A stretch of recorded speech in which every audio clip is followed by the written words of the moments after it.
conditioner. Manufactured by ACS Manufacturing Corporation. ISO certified. World-class quality. DZXL News Break.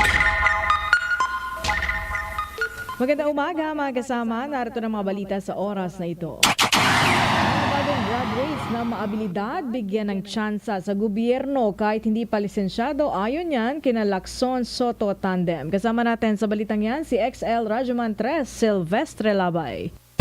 DZXL Radyoman Report. Inukumbinsin ngayon ni Partido Reforma Presidential Candidate Senator Panfiloping Lacson ang gobyerno upang payagan tanggapin ang mga aplikante, lalo na ang mga bagong nagtatapos o nagtapos sa kolehiyo na mayroon namang kakayahan para gampanan ang tungkulin ngunit wala pang lisensya o hindi pa civil service eligible. Ayon kina Lacson Soto Tandem na buksan ang naturang usapin sa pakikipagdialogo ni Lacson at running mate nito na si Senate President Tito Soto sa mga residente ng Dait Camarines Norte sa kanilang binisita para mangampanyan nitong Miyerkules. Paliwanag ni Lacson Soto Tandem, isang binatilyo umano na si Michael Jan Balang mula sa San Lorenzo Ruiz na nagtapos sa kursong agrikultura ang lumapit sa kanila para tanungin kung ano ang kanilang may tutulong para sa mga kagaya niyang bagong graduate sa kolehiyo ngunit nahihirapan na makahanap ng trabaho.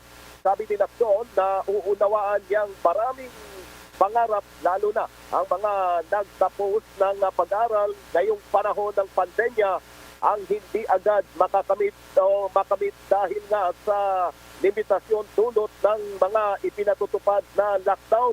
Nito rin lamang nakalipas na mga buwan ay ipinagpatuloy mga naudlot na licensure exam para sa iba't ibang kurso kaya marami rin ang nakapagtapos sa kolehiyo ang hindi pa nakakuha ng pagsusulit tulad ni Balang.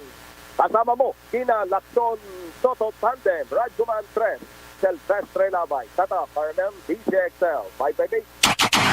Samantala, mga natitirang Pilipino dyan sa Ukraine pinayuhang manatili sa loob ng bomb shelters. Kasama natin sa balitang yan si XL Radyoman 2, Joyce Adra. DZXL Radyoman Report. Pinapayuhan ng Philippine Embassy sa Poland ang mga Pilipino sa Ukraine na manatili sa bunkers o sa bomb shelters. Sa harap ito ng tumitinding missile attacks ng Russia laban sa Ukraine. Partikular na pinapayuhang manatili sa ligtas na lugar ang mga Pinoy sa Kiev. Ayon sa Embahada ng Pilipinas, unpredictable ang sitwasyon ngayon sa Ukraine kaya dapat laging handa ang mga Pinoy doon. Ilan kasi mga Pilipino sa Ukraine ang nanindigang maiwan doon kahit kinakapos na sila sa pera dahil magandaan niya ang kanilang trabaho sa Ukraine at umaasa silang huhupa ang tensyon sa lalong madaling panahon. Kasama mo sa Department of Foreign Affairs, Radyo Mandos, Joyce Collantes Adra, Tatak Armen, DZXL 558. At yan po mga balita sa oras na ito, i-viral ang totoong balita at going trending ang mahalagang impormasyon sa bawat Pilipino. Pag-ilike ang aming Facebook page, RMN DZXL 558 Manila at ilike at subscribe ang aming YouTube channel, DZXL 558. Ako po yung Radyoman 4, Angel Ronquillo, Tatak Arimen. Ang oras mga kasama, Tatak 9:59 na magandang umaga.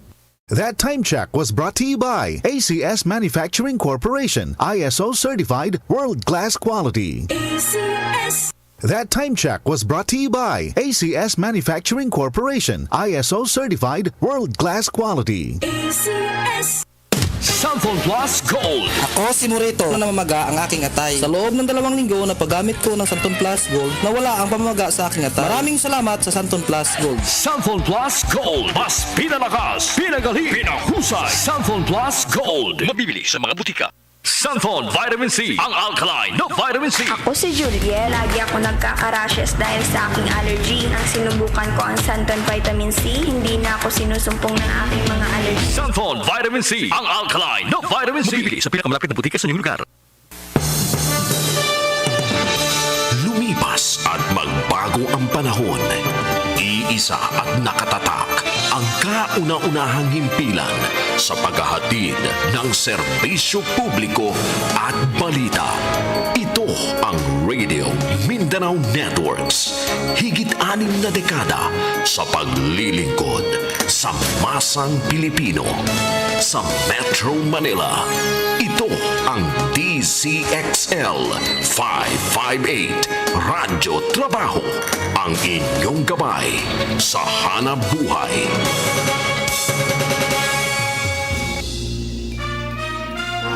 Malaki man o sa maliit na paraan, pwede kang maging bayani sa sarili mong kakayahan.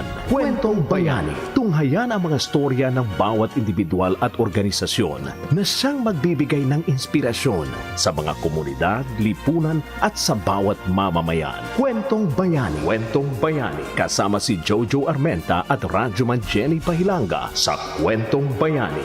Dito sa DZXL 558 Radyo Trabaho tuwing Sabado alas 10 hanggang alas 11 ng umaga at sa Facebook page ng RMN DZXL 558 Manila. Kwentong Bayani. Kwentong Bayani. Hatid ng Benita at Catalino Ya Foundation at ng RMN Networks.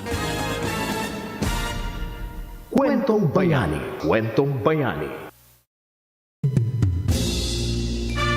Magandang umaga po ng unang Sabado sa buwan ng Marso taong 2022. Kasama po ninyo mula po naman dito sa RMN DZXL 558 Manila, Radyoman, Miss Jenny Pahilanga. Good morning, kasama po natin syempre mula sa BZYF naman. At ang programang ito sa inyo ng RMN ating BZYF. Ang aking partner, Jojo Armenta. Partner, good morning. Good morning partner Jenny. Good morning po sa ating mga nakikinig. Isang magandang Sabado ng Marso sa ating lahat. Partner Jenny, kamusta ka naman? Ayos lang. At ngayon ay buwan ng mga kababaihan. Yes, Women's Month. Mabuhay po ang mga kababaihan. Perfect, no, Partner Jenny? Kasi ang ating mga panauhin ngayong umagang ito ay mga empowered women. Ayan, mabuhay ang mga kababaihan sa umagang ito. At marami tayong matututunan sa ating mga panauhin ngayon sa umagang ito. Dahil syempre pa, umpisahan tayo ng isang maganda nating guest. Kaya partner, ipakilala na natin sa atin mga tagapakinig at nanonood ang una nating guest dahil since kayo sabi nga Women's Month pero syempre marami tayong matututunan sa kanya. Go ahead, partner. Sige, pakilala na natin, no? Unang ating panauhin sa umagang ito. Actually, she's currently works at Department of Pathobiology, the College of Veterinary Science and Medicine. Also, recently, di ba na last February, ito lang, yung karaang month, is the 25. Philippine Innovation Month. Philippine Innovation Month of BCYF. So, siya po ang 2022 BCYF Innovation Awards awardee for this year. So ang kanya pong innovation ay Blitzkrieg Animal Diagnostic Center. Ipakilala na po natin at walang iba kundi si Dr. Clarissa Yvonne Domingo. Magandang umaga sa ating lahat. Good morning po. Good morning. How should we call you, Miss Clarissa? Dr. Clarissa, Dr. Domingo, ano po? Doc Cla. Dokla. Okay. Dokla. Ayan. Good morning po. Welcome po Morning. sa Kwentong Bayani. At eto na, partner, pisahan natin. Alam nyo, lagi ho namin itong tinatanong sa aming mga guest ni partner Jojo sa programang ito. Ano ho bang pinaka, po natin, advokasya o gusto hong iparating sa ating mga kababayan, mga kasama, lalo po sa inyong pinaka-objective at hangarin po sa inyong organization? Oo, yung organization namin, ang pangalan nga ay Blitzkrieg Animal Diagnostic Center. So, unang-una, anong ibig sabihin ng Blitzkrieg? German word yan. Ang ibig sabihin yan, it's a war strategy. Strategy. Rapid attack. Ayan. No? Rapid attack. Yan ang ginamit ni Hitler. Parang pang Ukraine yan, tsaka Russia yan, attack. Blitzkrieg. Oo. So ngayon, true enough, kasi nag-aral rin ako sa Germany noon. At tawag nito yung Blitzkrieg kasi, parang ginawa kong parang passion na, sige, pangalalin ko nga yung company na Blitzkrieg kasi gagawa tayo ng mga Philippine-made, funded by our DOST, of course, and also the Department of Agriculture. These test kits, balik ginawa namin, kasi marami ako, since 2011, binibigyan na ako ng pondo ng DOST to produce these different laboratory workflow, mga procedures sa lab para mag-diagnose ng mga sakit ng baboy. At ngayon, ang ginawa ko, we further, with my team, of course, hindi ko talaga sinusolo yung accomplishment. Teamwork yan hindi pwedeng solo flight. So yung with my team, we assembled these complicated laboratory procedures into a test kit that is easy to use, friendly, and number one, affordable. Yun importante. Tapos nun, sinabayan pa namin yan ng validation ng real-time PCR. Parang COVID, di ba, nagre-real-time PCR tayo. So ganon kasi ang real-time PCR, parang kinoconsider yan na reference standard. So itong novel na test kit na bago, ay sinabayan namin at we pitted it against the reference standard para makita lang namin yung performance. And true enough, maganda ang accuracy niya. Tapos mura pa at pwedeng magamit ng sino man, hindi kailangan ng skillful, no? Alam mo na yung mga molecular biologists at mga yung talagang well-skilled talaga sila sa laboratorio. Hindi, kahit na sino pwedeng matrain at makagamit nito. Ganoon. Basta may supervision lang ng vet. Kasi a vet can do it, of course. Mas maganda yon. Pero kung halimbawa walang vet, basta may supervision lang. Kasi pag lumabas ang result, dapat i-relay nila yung sa veterinaryo para malaman ka agad magkaroon ng decisive decision making for early implementation of control measures. Ganun. Right. Okay. Napakaganda pala nitong itong ginawa ni na Doc Kla. Doc Kla. Thank you din po dahil very rare for us to meet people na focus naman sa mga animals, no? Usually kasi the body and yung physical body ng mga humans and all. Ito naman po, dahil first and foremost mo, congratulations for winning the BCYF Innovation Awards 2022. Kasama na po kayo sa aming pamilya. Wow. You're part of the family already. Ano naman po sa tingin nyo yung maitutulong or naitulong na, no, dahil sa 2025 po yun, ng award na ito or recognition na ito sa inyong center? Okay, kasi nanalo nga kami and it was really a surprise for me kasi ang gagaling ng mga finalists. Siyempre ako, low profile lang ako kasi talagang I was amazed by my co-finalist, So sabi ko, baka wala ng But then when I won, it even challenged me, kailangan. So miniting ko yung team ko, tapos sinabi ko kailangan syempre seryoso na kami sa commitment, but we have to even upgrade our commitment in order to really accomplish our vision and mission at magkaroon tayo ng talagang socio-economic impact sa ating bansa. Of course, number one, we have to syempre yung mga sales talaga magbabayad tayo sa for the revenue of our country. Pero yung yung aming passion kasi, why import, we continuously import test kits from other countries. Why not in the future, malay mo, no? Pwede na tayong exporter ng mga ating test kits at kikilalanin na ng ibang bansa. Ganun. Right. Okay.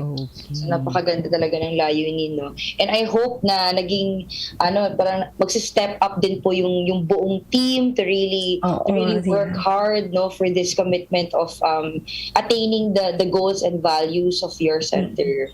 Oo, yun naman ang maganda partner tsaka Doc Kla, na talagang kailangan meron kayong nais naman, di ba, na para bago, sabi nga, na makamta ninyo. So, sa part po na yan, ano-ano ho yung mga innovation na ginagawa nyo po para mapalagana po ninyo yung inyong programa, gaya niyan, sa inyong pong organisasyon?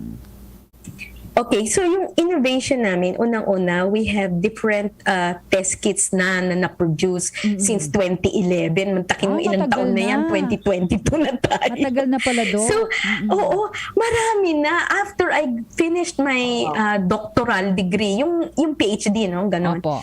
Ay, nag-start na ako na ma-involve sa DOST. Ang dami na nilang pinondohan sa akin ng mga proposals. At every proposal, meron akong test kit na nagagawa. So, I have 4 test kits for pigs, particularly yung African swine fever na nagagamit ngayon. Kasi syempre, kailangan kasi to be successful, dapat meron ka ng successful partnership with the Department of Agriculture kasi sila talagang number 1 na stakeholder dyan. So dapat pag gumagawa ka, nag-iimbento ka, laging iniisip mo, sino yung stakeholder? Tapos, dapat successful ang cooperation ninyo with the stakeholder who will be the number 1 user of your research output, ganoon. So, hindi basta research ka lang ng research, tapos wala kang iniisip sino ang gagamit. So, para sustainability talaga, kailangan meron ka ng tinatawag na entrepreneurial or parang system in place. Correct. So that may sustainability talaga. Hindi yung naiipon lang doon sa laboratorio, it will accumulate dust, o halimbawa hanggang paper lang or journal na na-publish, pero hindi nagagamit. So sa akin, mas gusto ko yung mga researches ko, mas maraming tinatawag nilang application na mga researches, hindi basic. Puro applied researches. Kasi gusto ko, magamit ka agad ng ating bansa. Ganoon. So, may 4 akong test kit sa baboy, yun, African swine fever, well, anyway, kasi masyado ng medical yun, mga sakit ng hayop. Tapos may isa akong pang poultry, at meron akong isa pang kambing, baka, yung, at kalabaw. Ayan. Meron din pala doon. Meron din pala doon, Doc. Oo, kasi veterinaryo ako, kailangan yung passion ko sa yung animal health management, dapat natatouch ko rin. Yun. Sorry, follow up lang po dun, Doc Lano. Yes. Pang po lang po ba yan, yung test kits nyo, dun sa mga, sa like dogs, meron din po ba? Well, pwede akong gumawa niyan. Kanya lang kasi, yung DOST tsaka DA, of course, mga livestock. Yeah, right, livestock, right. Pero nagsasabi na sa akin yung iba, gawa naman kayo, Doc, ng pang-aso o pang-pusa kasi mas mura, mas affordable yung test kit mo. Ikaw na lang ang gumawa. Ganon. Yun. Pero sa ngayon, syempre, yung grants kasi for livestock. Right. So let's talk about naman po innovation in general, no? Since nandun po kayo sa linya ng pag-i-innovate, ano po yung tingin nyo na social impact ng innovation in general? Okay, so number 1, of course, when you innovate, laging iniisip mo, paano ito makaka-upgrade ng mga low income na nasa society natin. So yung low income, so ibig sabihin yung ating backyard or smallhold farmers, 'di ba? Kasi hindi naman ako sa plants, more of animals ako. So doon sa backyard farmers or smallholder farms, ganoon. So paano natin matutulungan sila? Kasi they cannot afford to, bring samples to private laboratories. Alam niyo yung PCR, napakamahal. Sa amin, yung isang reaction, pwede pang magsabay-sabay yung 5 samples doon para makamura talaga. So pumapatak 70 pesos lang per test pinagal. Pero kung isang reaction 350 or 350 pesos or 400 pesos, depende yun kung halimbawa binigay nila sa amin yung test, kami ang gagawa. So yun ang number 1 dapat. Number 1, it will help upgrade, especially the low-income families in the community. Tapos number 2, of course, yung isang social impact pa, dapat it can not only upgrade, it will also do or provide food security, nutrition security, of our country. Okay. So yung test kit, syempre kapag may test kit, mas madaling makontrol yung sakit. Correct. So pag ganyan, mas mahaba mas dadami yung ating livestock, yung ating livestock industry, matutulungan para maging more productive ang ating mga kahayupan. Yan. Yung sa ganoon. Tapos, of course, so yun tapos, of course, yung dapat, hindi lang ma-upgrade yung low income, bali yung socio-economic impact. Pero meron ring tinatawag na sabihin na natin yung awareness, kasi hindi lang puro tulong-tulong. Bali yung test kit ko kasi natulungan ngayon yung mga farmers. Napansin namin na natulungan sila, nagkaroon sila ng awareness doon sa biosecurity. So nabibigyan pa sila ng talino kasi ngayon makikita nila, ay kailangan pala malinis yung farm para hindi magkasakit yung aking mga hayop. Kasi yung test kit ko, pwede kang mag-swab lalo na doon sa mga backyard pens. So, isa-swab mo using the cotton swab nun. Tapos yung cotton swab na yun, kapag may virus yun, makikita sa test kit. Kapag nag-positive yun, kulang pa sa linis. Ang farm mo, kailangan i-disinfect mo pa yan bago ka maglagay ng panibagong hayop. So, natututo ngayon sila na, ay, kailangan seryosohin natin ang paglilinis. Ganoon. So, mayroong talino rin, knowledge na bibigay sa ating mga stakeholders. Information din. Oo. Yes. Alam mo, partner Jojo, Dokla, in every innovations and every programs na nag-implement tayo sa isang organization na pinag-uusapan natin ngayong innovations, I know that there are some challenges, di ba, Dokla? Yes, oo. For you po, ano yung may mga, pwede ka bang ibahagi sa amin ng mga challenges po? Like, tayo nasa gitna rin tayo ng pandemic ng mga nakaraang taon, medyo ngayon okay na tayo. Papaano po ninyo ito hinaharap at na pagtagumpayan? Lalo po pagka gusto nyo na, eto nga, may innovations. Oo. Unang-una, yung pagpapersuade ng ating stakeholders na gamitin ang innovation na ito. So, yun ang number one. How will you persuade your future or potential stakeholders who will be using your innovation? Correct. Yun ang number one. So, of course, doon kailangan sa social media dapat okay yung yung promotion mo, yung marketing mo. Tapos kakausapin mo, dapat intact, okay yung national and institutional systems. You will cooperate with them, talk with them, plan with them. Kaya nga, any innovation, if you are an innovator by heart. Yes. Kasi ako talagang gustong-gusto kong mag-imbento. If you're an innovator by heart, dapat successful ang iyong national and institutional systems that will be using your innovation. Tapos noon, number 2, dapat itong dalawang institution or itong systems na ito, yung national institutional systems, dapat their identified gaps, yung mga pangangailangan nila, dapat i-relay nila yan sa funding agencies tulad ng DOST or Department of Agriculture or kung ano man dyan.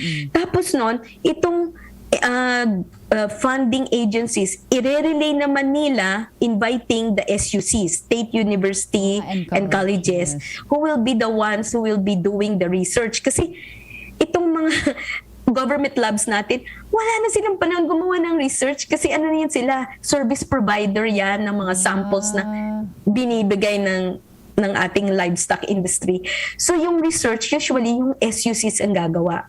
Pagkatapos nun, pag yung SUCs nakaproduce na, naka-accomplish na ng sagot doon sa gaps, ibabalik naman ngayon ng funding agency through technology transfer events para ma-invite yung industry partners that will commercialize these innovations. Ang dami palang dinadaanan, partner?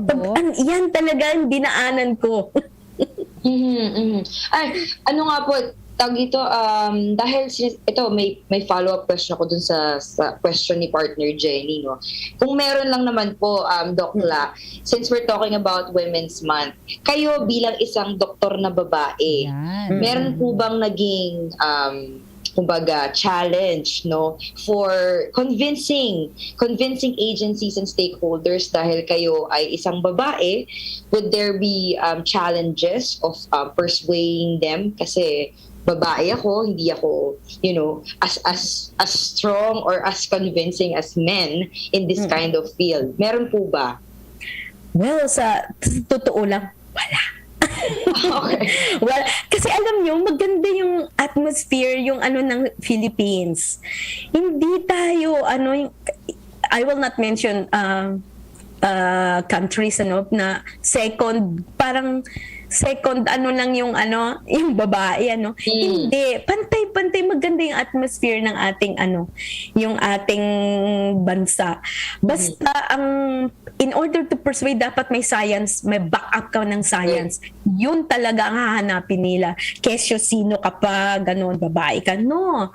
Talaga, basta may backup ka ng science, sabihin mo, ito yung accuracy, ito yung ganyan.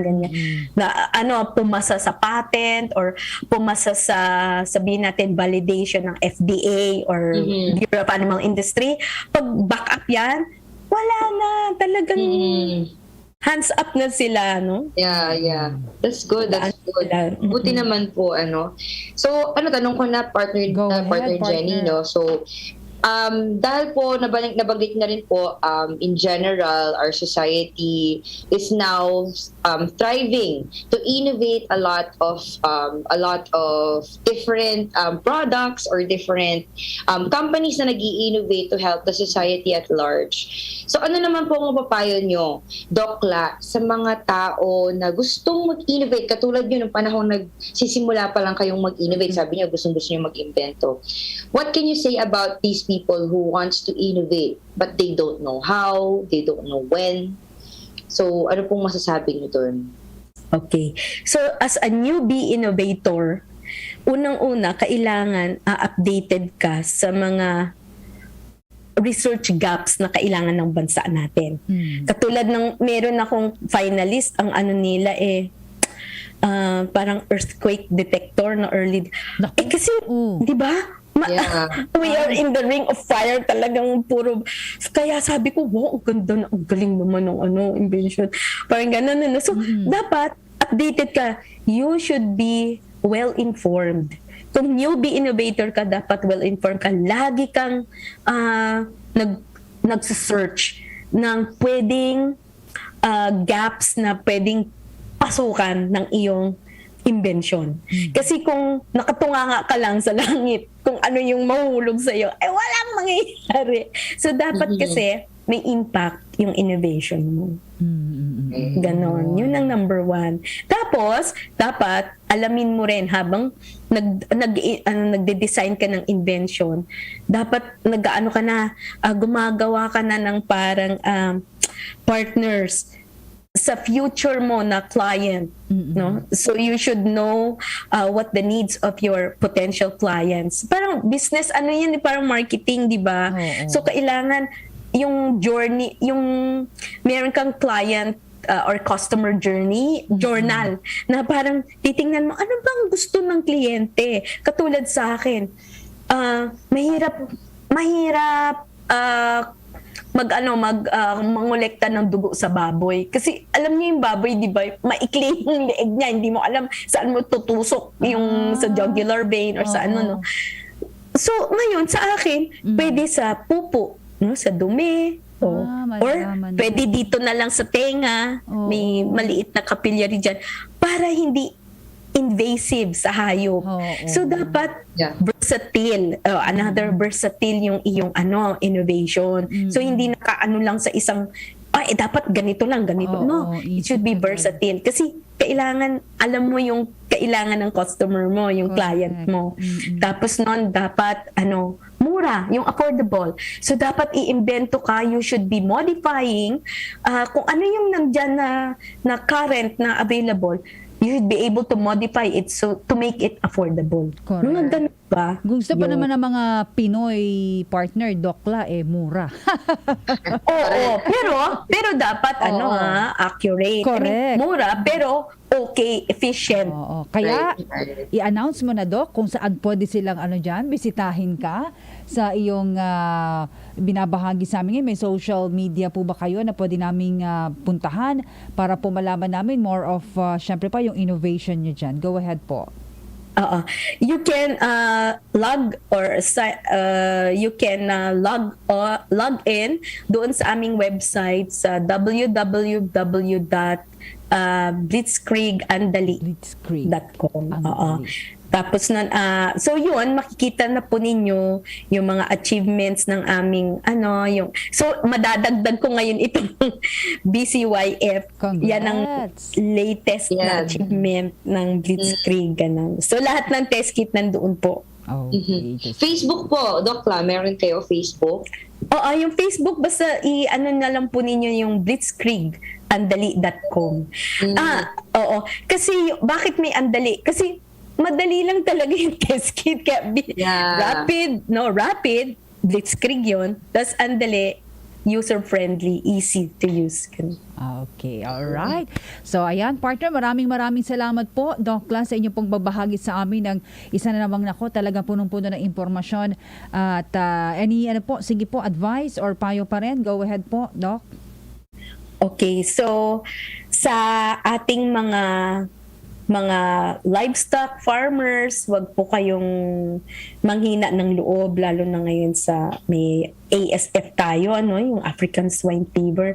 Tsaka baka mamaya may iba pang mga tinatawag natin transboundary animal diseases that do not respect national borders anymore. Kasi magko-continue po kaming mag-imbento ng mga test kits na mas mura, pero of course, dapat approved ng ating accreditation or accrediting bodies or agencies na pwede niyong magamit at makatulong sa inyong decision making to be able to implement early control measures. All right, partner. Thank you so much, Dr. Kla. Thank you so much po for joining us this morning. Thank you po. Okay, welcome. Thank you po sa inyo lahat. Thank you po. Ayan, partner, si Dr. Clariza Yvonne Domingo or Doc Kla. Ayan, talaga tayo, usapang babae talaga tayo. Ayan. At syempre, yung next guest natin is a very empowered woman, no?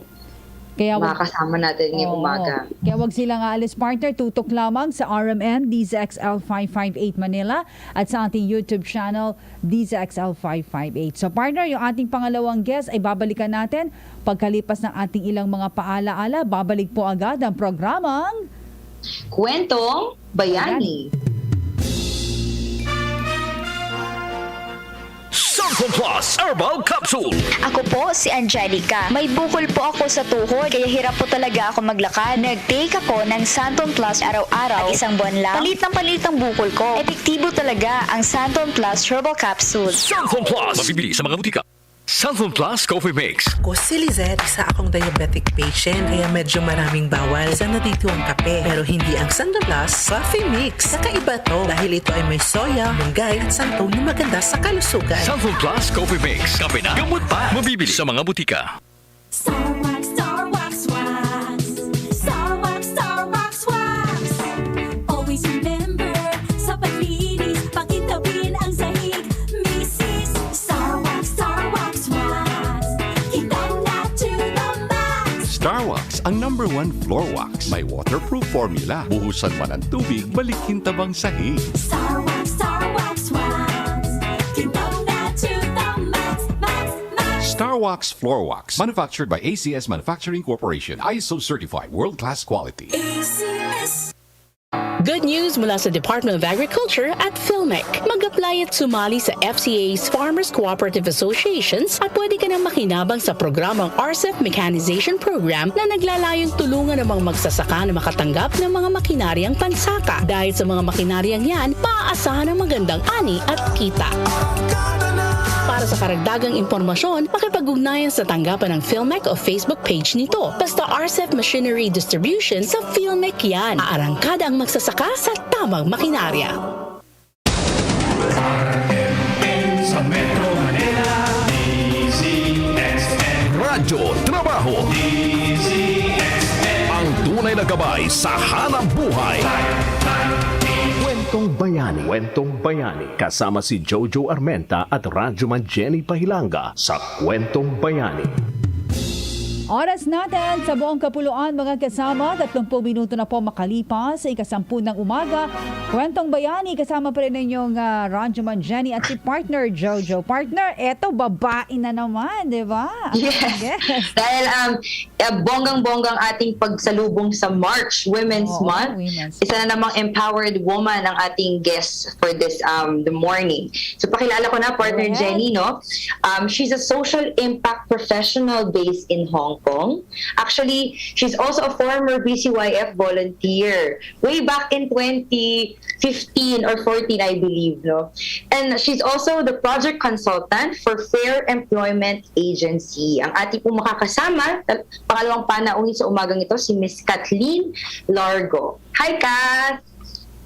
Hi, Jojo. Hi, Miss Jenny. Good morning. Good morning. Kamusta ka, Kath? Okay naman, mabuti. Sana okay din kayo. Nasa Hong Kong ka, no?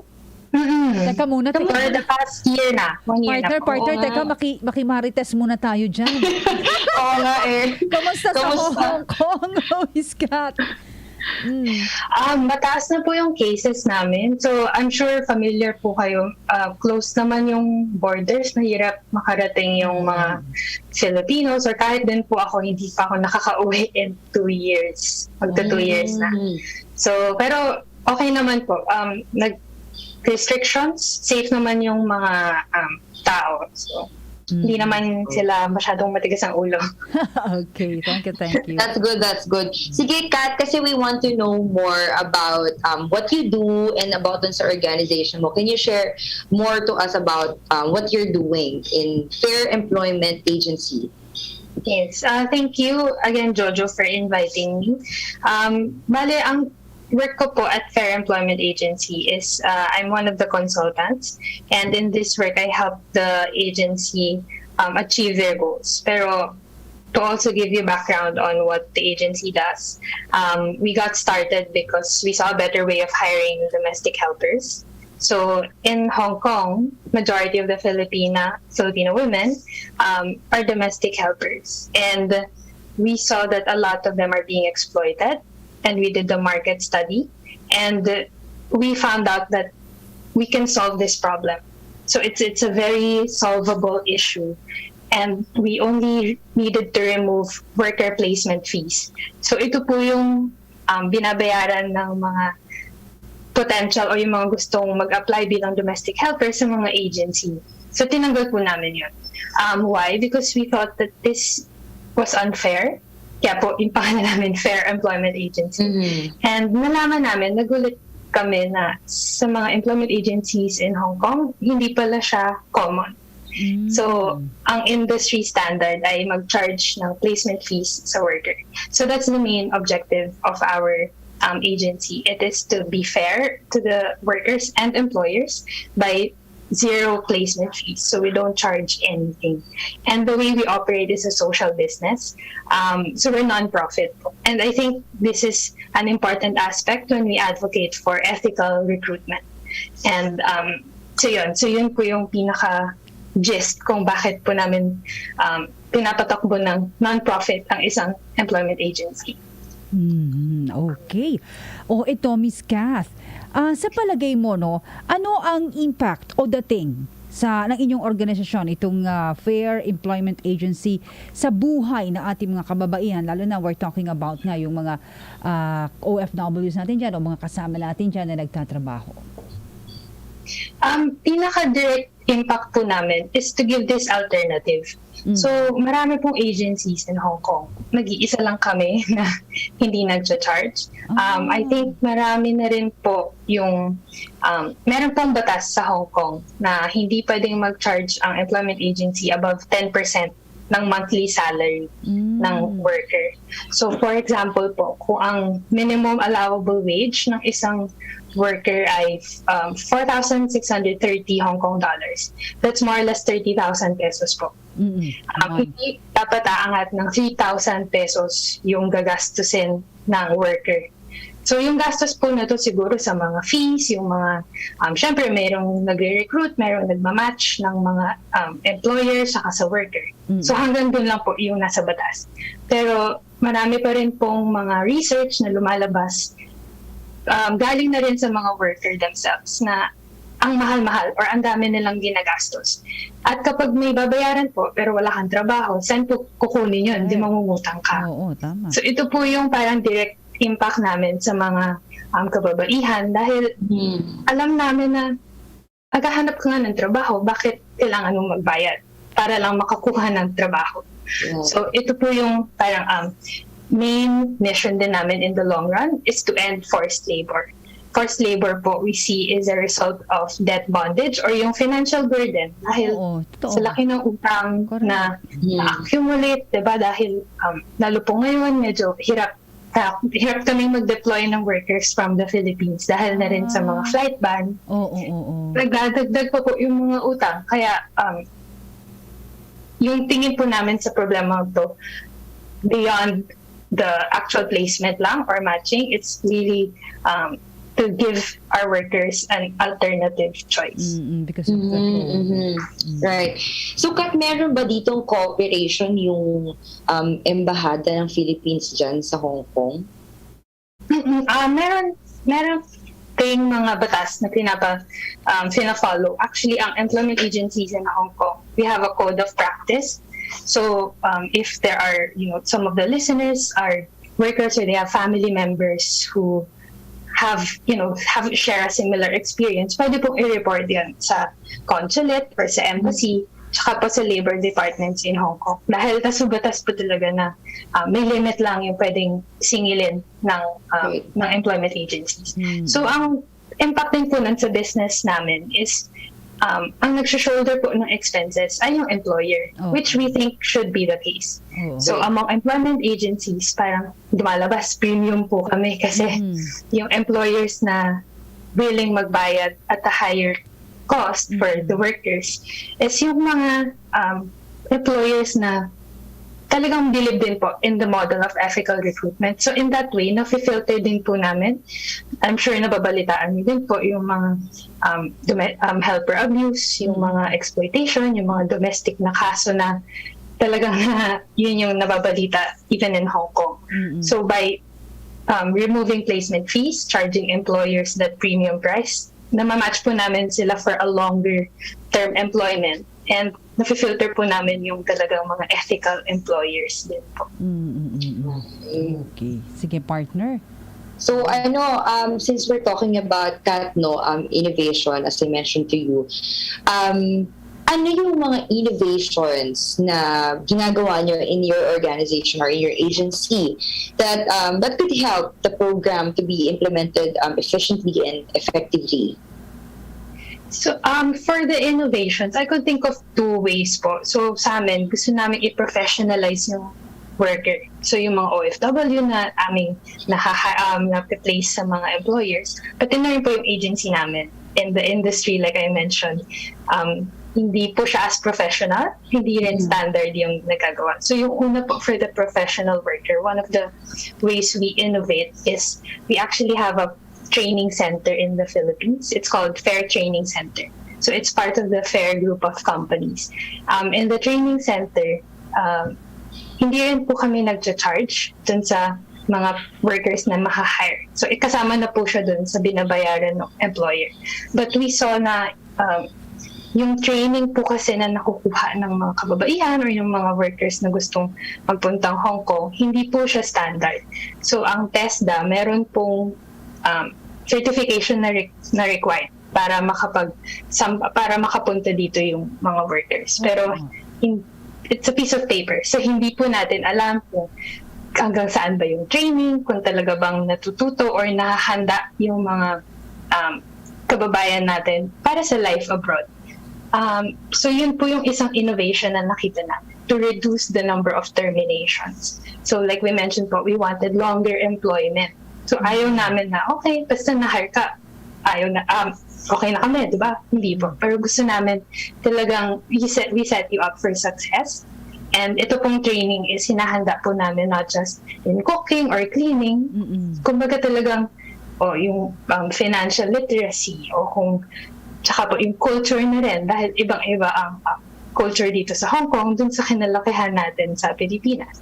So ito po yung mga bagay na nag-innovate kami kasi nakita namin isang parte lang yung pagmamatch, yung pag-hire ng mga workers. Kailangan handa din sila para sa buhay abroad.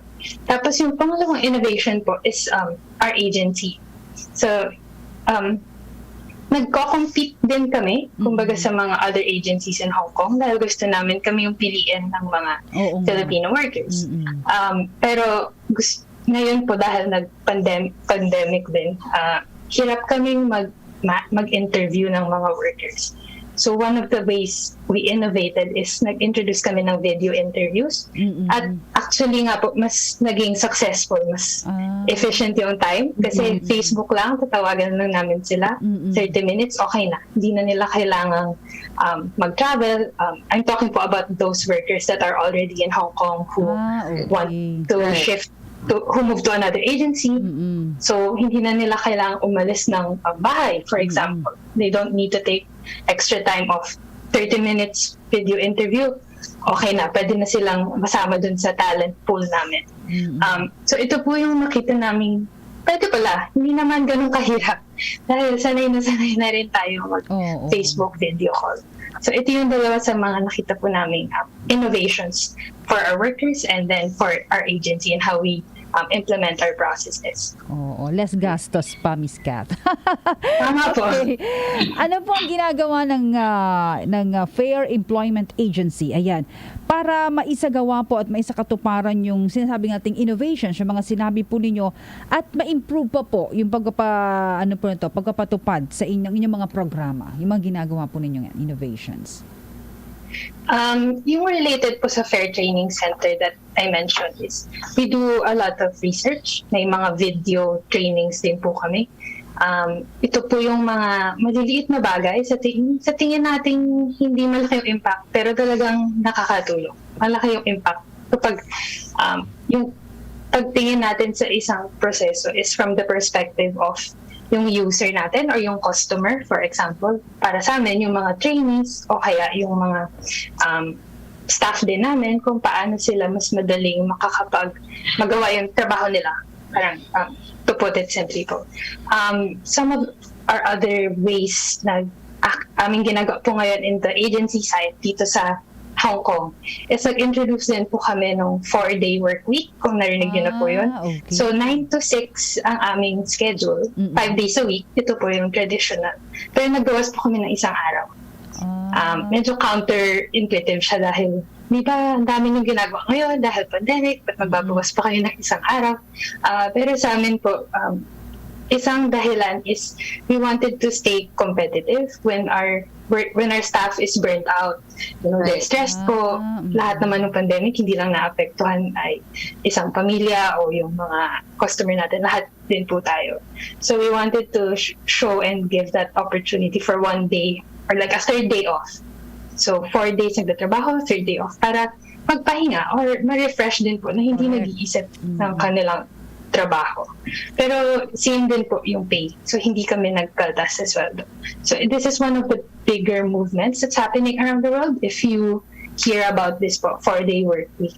And nakita rin po in the findings of other companies who have done it, meron din po improvement sa productivity dahil nga when a person is well rested, they become more creative, they have more things. Kumbaga kung hindi ka pa nakapaglabas, tapos yung weekend pagod na pagod ka, parang yung 3rd day off mo, gawin mo na yung mga mas relaxing or yung hindi mo nagawa noong sa buong linggo at may time ka pa magpahinga. At gusto rin po namin mag-attract ng more talent, more young people to be working in the recruitment industry. So it's not a glamorous industry, especially here in Hong Kong. It's a financial center. Marami pong nag-o-offer ng mas mataas na sweldo para sa mga kabataan na naghahanap ng trabaho dito sa Hong Kong. Gusto po namin ipakita na medyo trending or at least nag-a-adapt po kami sa changes.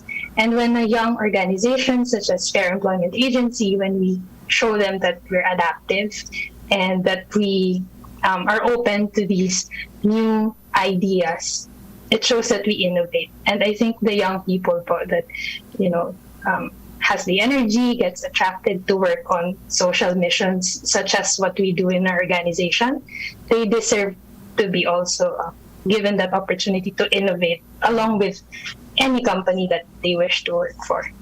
Yes, right. So Kat, since na-mention mo earlier na nafi-filter nyo na yung mga employer that now they believe in ethical, kumbaga, nagiging social responsible na rin sila, no, in a way. Can you give us some example of these employers na nagbigay ng feedback dun sa mga na-hire nila from your agency, na they became aware of those values? Mm-hmm. Well, Fair Employment Agency po, we've only begun in 2014. So yung workers, if we were able to place workers during that time, siguro mga 7 years pa lang din sila ngayon sa employers nila. Most of their feedback po we hear from other people kasi word of mouth po kami, and sa amin parang huge success na po yun. Ibig sabihin, happy sila sa service na nabigay namin, na nag-refer pa sila sa ibang katrabaho nila sa office o alam nilang it's a good experience. So that's how we grow our network. But second po, we also found some employers na yung worker po nila who's been with them for a long time, they wanted her, for example, to transfer to our agency. Mm-hmm. Because in Hong Kong, you can only, yung mga employment contract is 2 years maximum, and then kailangan ni-renew lang siya. So every time you renew your contract, you need the services of an agency.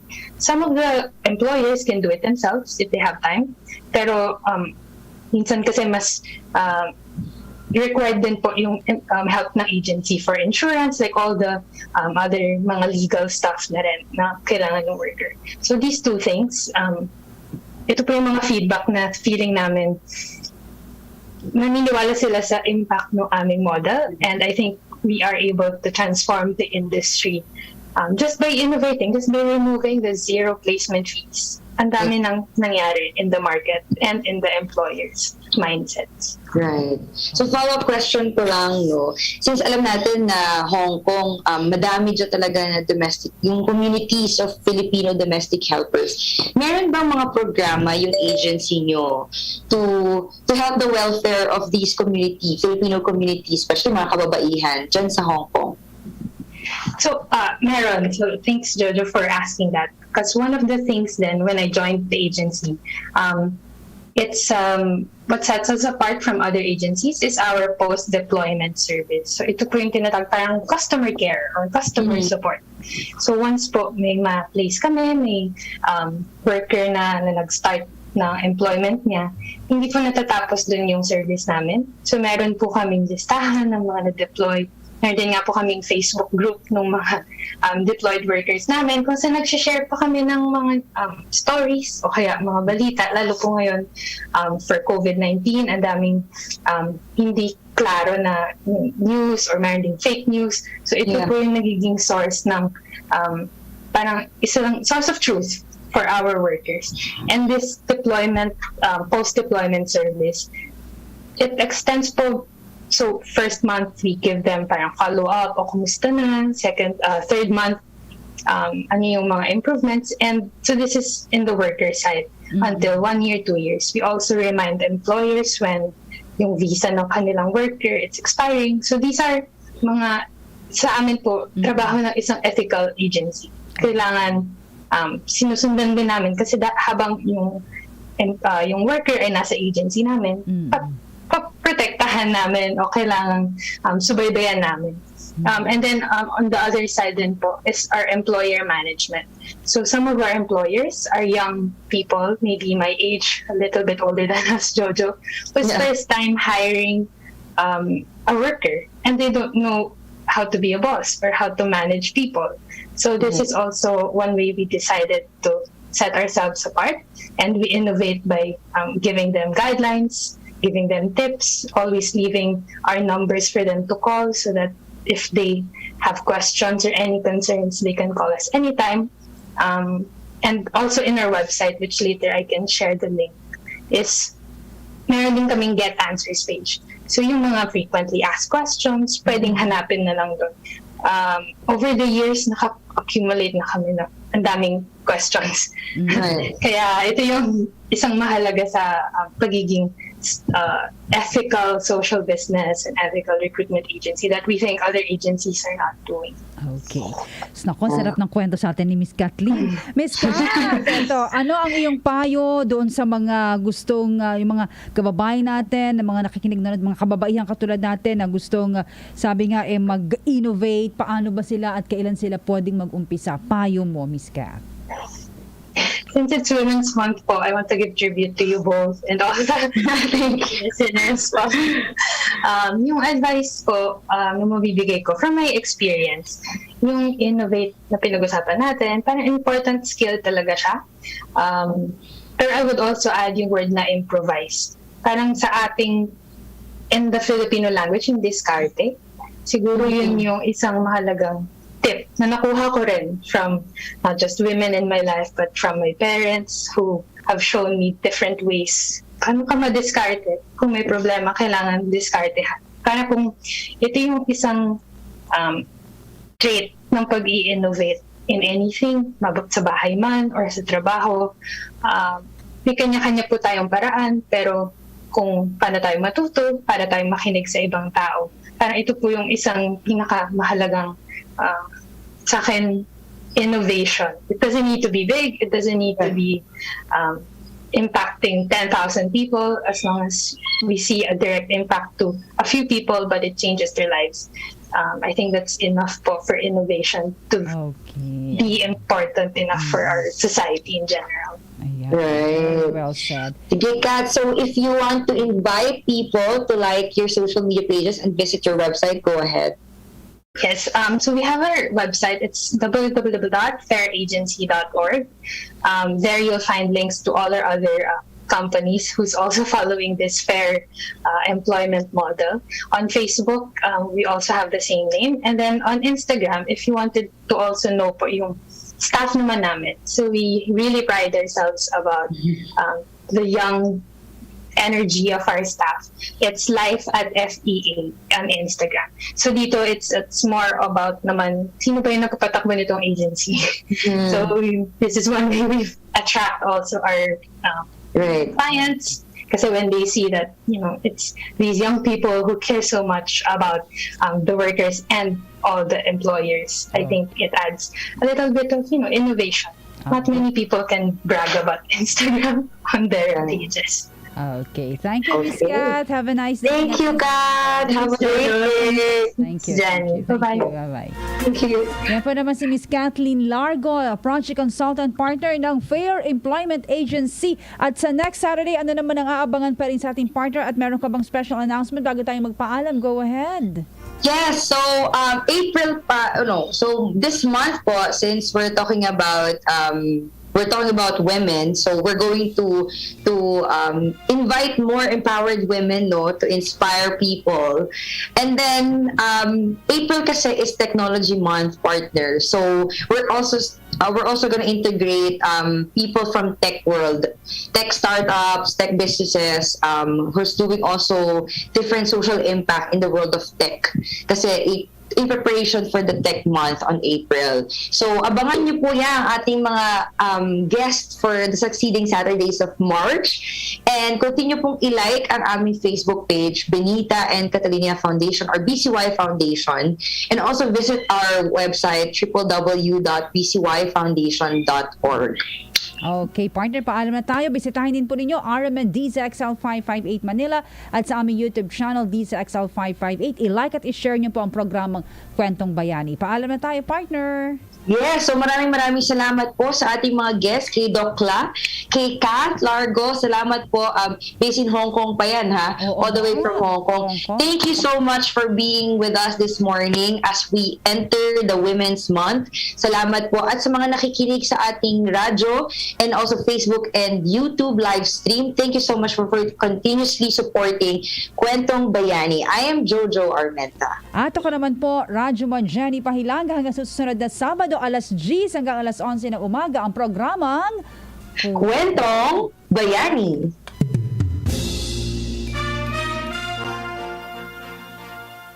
Mga karamdaman ba ang problema mo? Subukan ang bago Santon Plus Gold. Santon Plus Gold. Mas pinalakas, mas pinahusay, mas pinagaling. Makatutulong sa paglunas sa mga pamamaga, bukol at iba pang karamdaman.